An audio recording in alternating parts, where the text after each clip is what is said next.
చెప్పండి శ్రీనివాస్ చౌదరి గారు, ఏం జరుగుతుంది ఏపీలో? ఏం చెప్పున్నారు? ఈసీ ఏం చెప్పుంది? అసలు నిజంగానే దొంగ ఓట్లు ఉన్నాయా? కుప్పంలో ఇన్ని దొంగ ఓట్లు పెట్టుకొని మళ్ళీ చంద్రబాబు నాయుడు వెళ్ళి కంప్లైంట్ చేయడం హాస్యాస్పదంగా ఉంది. మేము అసలు నిజంగానే ఆధార్కి ఓటర్ ఐడి అనుసంధానం చేస్తే ఎన్ని ఉన్నాయి ఎన్ని లేవనేది ఒక క్లారిటీ వస్తుంది. కానీ ఆ ప్రాసెస్ అనేది జరగడం లేదు. దొంగ ఓట్లని మీరు అంటున్నారు, అవేవి లేవు, కేవలం కుప్పానికే పరిమితం ఉన్నాయి, 2014 నుంచి ఆ ప్రాసెస్ ఉంది అనేది అధికార పార్టీ యొక్క వెర్షన్. ఆశ గారు, మొదట మీకు ఐదు ప్రేక్షకులకి, ప్యానల్ ఉన్న మిత్రులకి, పార్టీ నాయకులకి, ఆధారపడి తెలుగుదేశం పార్టీలో మొదటి నమస్కారాలు. దొంగ ఓట్లు రాష్ట్రంలో దొంగ ఓట్లు పడ్డాయని నగ్న సత్యం, ఏమని మనం అక్కర్లేదు. రాష్ట్రంలో ఓట్ల దొంగలు పడ్డారంటే బాగుంటుంది. ఎందుకు దీని మాట అనాల్సి వచ్చిందంటే, ఇప్పుడు 2014 నుండి 2019 ఉంటే మరి మేమెందుకు ఓడిపోయాం? మరి 2019లో దొంగ ఓట్లు ఉంటే ఎలా ఉంటుందంటే, ఆడలేక మధ్యలో ఓడని మీరు అధికారంలోకి వచ్చారు, దమ్ము ఉంటే ధైర్యం ఉంటే ఓటర్ తీసేయండి.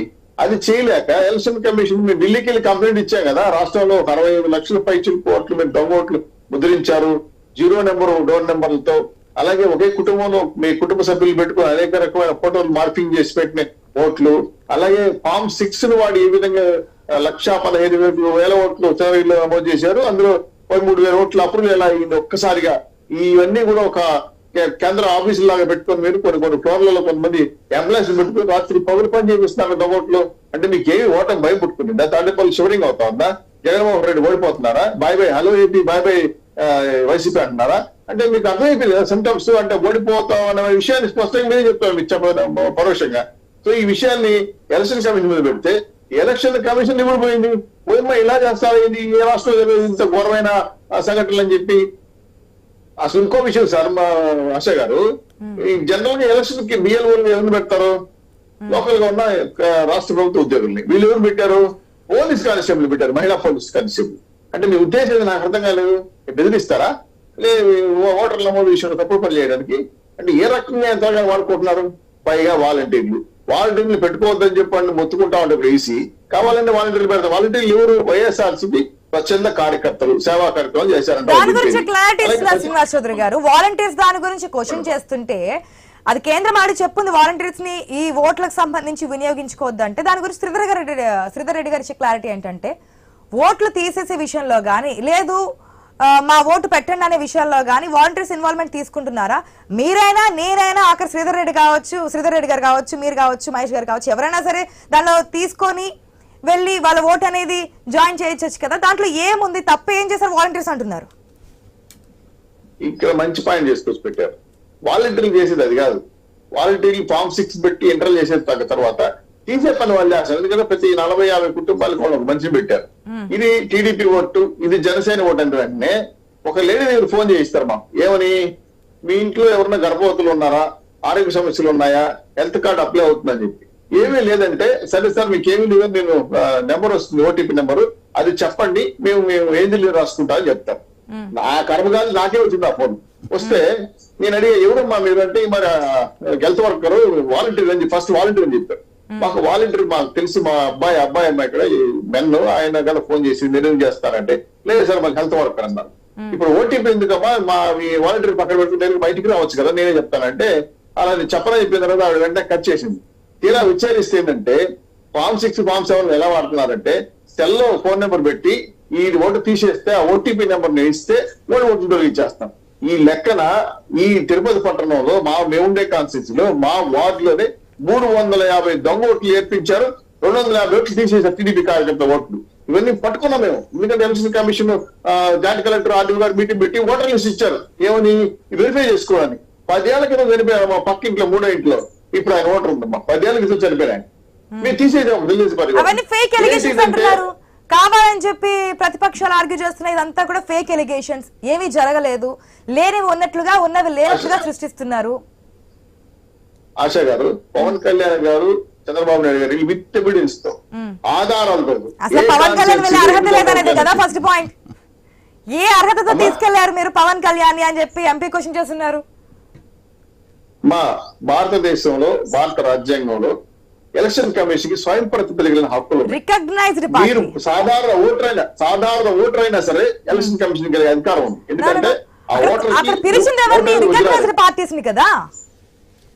ఎస్ ఇప్పుడు మీరు మీ మాటకు వస్తానమ్మా. రికగ్నైజ్డ్ పార్టీ జనసేన కాదని ఎవరు చెప్పారు? ఆల్రెడీ తెలంగాణలో పోటీ చేసింది. 19లో ఇక్కడ ఎన్ని ఓట్లు వచ్చాయనేది కూడా మెన్షన్ చేయాలి కదా శ్రీనివాస్ చౌదరి గారు.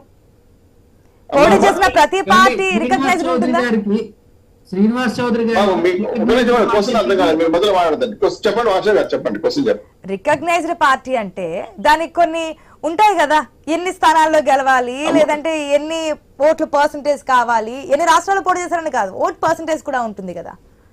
దాన్ని కదా వాళ్ళు క్వశ్చన్ చేస్తున్నారు. మీ సిస్టమ్ ఎలక్షన్ కమిషన్ సిస్టమ్ ప్రకారం కొన్ని ఉన్నాయి, నేను ఒప్పుకుంటా. కానీ స్వయం ప్రతిపత్తి కలిగిన ఎలక్షన్ కమిషన్ ఎవరిని పిలవాలి నిర్ణయించేది వీళ్ళు చెప్పాలా? వాళ్ళు పిలుస్తారు. ప్రతిపత్తి లేదా అంటే మేము కలవకూడదా? మీరు మాట సాధారణ ఓటర్, భారతీయ ఓటర్ కూడా వెళ్ళి ఎలక్షన్ కమిషన్ కంప్లైంట్ చేయొచ్చు, మాట్లాడచ్చు. ఆ హక్కు రాజ్యాంగం కల్పించింది. వీళ్ళు నిర్ణయిస్తారా ఏ పార్టీ కలవాలి, ఏ పార్టీ వాళ్ళు కలవకూడదు, ఏ పార్టీ దమ్ము చెప్పకూడదు? వీళ్ళు నిర్ణయిస్తారా? వైసీపీ వాళ్ళు ఏమైనా అర్థం కాలేదు. చూడమ్మా, ఒక విషయం చెప్తాను. ఆల్రెడీ రాష్ట్రంలో 3 స్టేట్ మారిపోయింది. ఓటమి భయంతో వాళ్ళు భయపడుతున్నారు.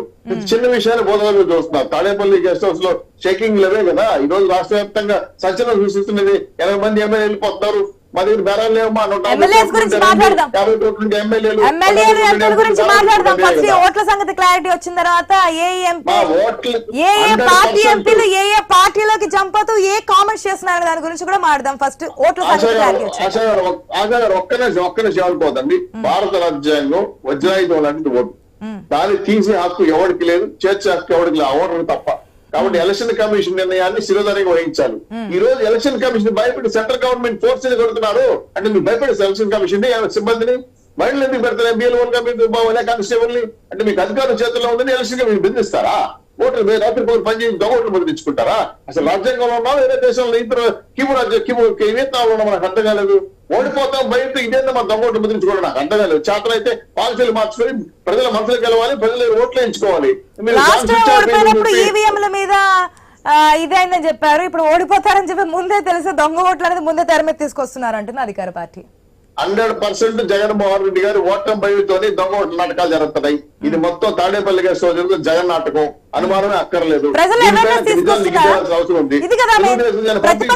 ప్రతిపక్ష పార్టీగా ప్రజలకి మద్దతుగా ఉంటూ ప్రజలకు కావాల్సింది చేసేది ప్రతిపక్ష పార్టీ కూడా చేస్తుంది. కాబట్టి ఇన్ని ఓట్లు మీ ఓట్లు కనుక పోతే ఈ విధంగా చేయండి అని చెప్పి మీకు కూడా కొంత క్యాడ్ ఉంటుంది కదా, గ్రామాల్లో కూడా వారికి ఏదైనా గైడ్ లైన్స్ చేస్తున్నారా? నిన్న చంద్రగిరిలో మా ఇన్ఛార్జి నిలబడిపోయే ఎమ్మెల్యే పెట్రోల్ పోసుకుని మైన. ఎందుకంటే 1,15,000 ఓట్లు వేశారు, దొంగ ఓట్లు ముద్రించారు. చంద్రగిరికి సంబంధించి ఎన్ని ఓట్లు ఉన్నాయి, ఏ ఎంత ఓట్ పర్సెంటేజ్ పెరిగింది అనేది నా దగ్గర లిస్ట్ ఉంది, ఇదిగో చూపిస్తానంటున్నారు. ఆయన చెప్పారు కూడా ఇంతకు ముందు డిబేట్ లో. అని అవాస్తవాలు చెప్పనేమో తప్పేం లేదు. అంటే 1,15,000 నేను చెప్పింది కాదమ్మా, ప్రభుత్వం చెప్తుంది. 1,15,000 దొంగోట్లు వేస్తే 33,000 అప్రూవల్ చేసేసారు. ఇది ఎవిడెన్స్ చూపించాం మేము. ఎలా ఒక నైట్ ఎలా అప్రూవల్ చేస్తాం? నాకు అర్థం కాదు. ఫామ్ 7 ఫామ్ 6 వాడి ఇది తప్పు కదా, ఈ ప్రాసెస్ తప్పు కదా. ఇప్పుడు పర్సెంటేజ్ ఏ ఎలక్షన్ ఎన్ని ఓట్లు వచ్చాయి, ఎవరు గెలిచారు, ఏ మనిషికి ఎన్ని ఓట్లు వచ్చాయి డిఫరెంట్. ఆయన 4 ఉన్నాయి, 5 చెప్పొచ్చు. కానీ ఒక్కసారిగా 1,15,000 ఓట్లు ఎట్ట పెరుగుతాయి? ఏం ఫ్యామిలీ ప్లాన్ లేకుండా ఉన్నా కదా, ఆపరేషన్ చేయకుండా ఏ పని పెట్టుకున్నారు? నాకంటే ఓటర్ లిస్ట్ పెంచేదానికి దయచేసి అర్థం చేసుకోవాలి ఏంటంటే రాష్ట్ర ప్రజాస్వామ్యాన్ని పూర్తిగా గొడ్డలు పెడుతూ నరికేయాలని, ప్రజాస్వామ్యానికి ఉన్నటువంటి ఓటు హక్కుని దుర్వినియోగం చేస్తున్నారు. ఇది తప్పు. మీకు దమ్ము ఉంటే, చావు ఉంటే, ధైర్యం ఉంటే పాలసీలతో ప్రజల మనసులు గెలవండి, ఓట్లు పెంచుకోండి. 3 స్టేట్ సర్వే ఇచ్చి ఓడిపోతాయని చెప్పి భయం పుట్టుకొని